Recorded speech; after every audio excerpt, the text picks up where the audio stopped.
And by the way, yes, that is me in my kitchen pretending to fix my sink with a display of tools on the floor. I decided to get a little creative, but you know, that's what I'm doing now. So anyways, repairs. First of all, I hope that nobody is in this situation where they have to be, you know, having their head under their sink trying to fix this. Hopefully you can get the landlord to do it for you. But let's talk about repairs, because repairs is a really big issue that a lot of people ask about.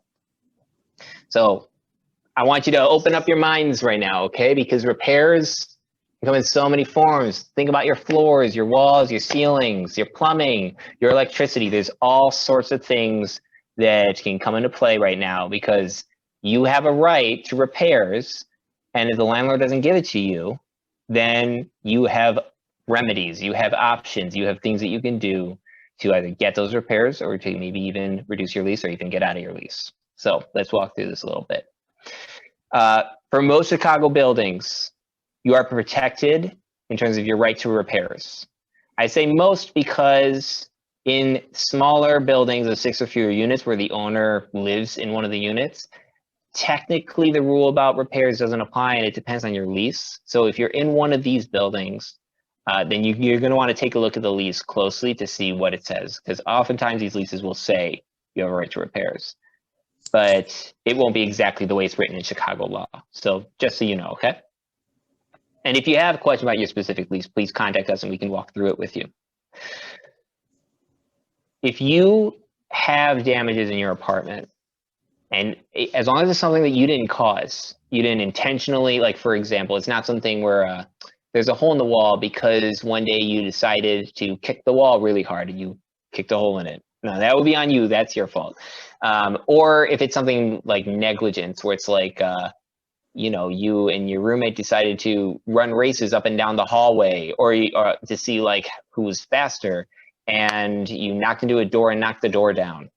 First of all, good for you on being so super fast and super strong, but that's also kind of negligent of you, right? You kind of caused some damages. So if it's not those types of situations where it was caused by you either intentionally or negligently, if it's something based on the apartment or based on just how the home is, you can write to the landlord, email landlord, send a letter asking for repairs within 14 days. 14 days is a magic number. It's one of those numbers you should walk away from knowing. 14 days. This is a 14-day letter. I'm going to say 14 a few more times because 14 is a very important number. 14 days. 14 days because if the landlord, upon receiving that letter, here it is, here's an example. You write this letter saying, here are my repairs that I need. I need them done within 14 days. Otherwise, if they don't do that, if they don't do the repairs in those 14 days, you can reduce your rent. Or you can actually pay for the repairs yourself, as long as you're not, you know, hiring the most like luxurious, expensive repair person in the country. But, you know, a reasonable repair job, and then you can deduct that from your rent. So I think the easiest thing is just to reduce your rent, though. So you can get your rent reduced. If the landlord doesn't honor this, it doesn't do anything in 14 days, you can get your rent reduced. This is a letter that you don't need a lawyer to sign or send for you. You can do it yourself. We help people write these letters, but it's something that you can totally do on your own. So this is to reduce the rent. It must be, how do you reduce your rent? It's got to reasonably reflect the value lost, okay? So let's say that the problem is that, I don't know, let's say that there is a hole in the wall in the dining room, okay? But it's a small hole. If you were to write a 14-day letter saying you need to fix this, otherwise I am going to reduce 100% of my rent, you are insinuating that because of a small hole in one room of your apartment, you've lost the entire value of your unit. So for that, it would have to be a pretty big hole, like an amazing hole, maybe to the next person's apartment or to the outdoors or something like that. Like it would have to be serious for it to remove 100% of the value of your unit. So my advice is to basically think reasonably about like what percentage value has been lost to me because of this damage. Think of it in terms of maybe how much space of the apartment am I no longer allowed to access because of this repair? or how many hours of the day can I not be in my apartment because of this repair issue? Like, for example, I was once helping somebody who they had a problem with smoke issues in the building. It was supposed to be a non-smoking building, and they were dealing with a lot of the smell of smoke that caused them to not be able to access a certain room in their apartment, and they had to leave for certain portions of the day because of it.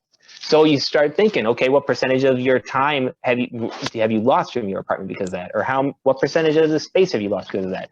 That's a way to kind of figure out the reasonable value that you've lost. You can also look at if you had to go to a doctor because of maybe a cough that you developed because of some health issue, some repair problem with your apartment.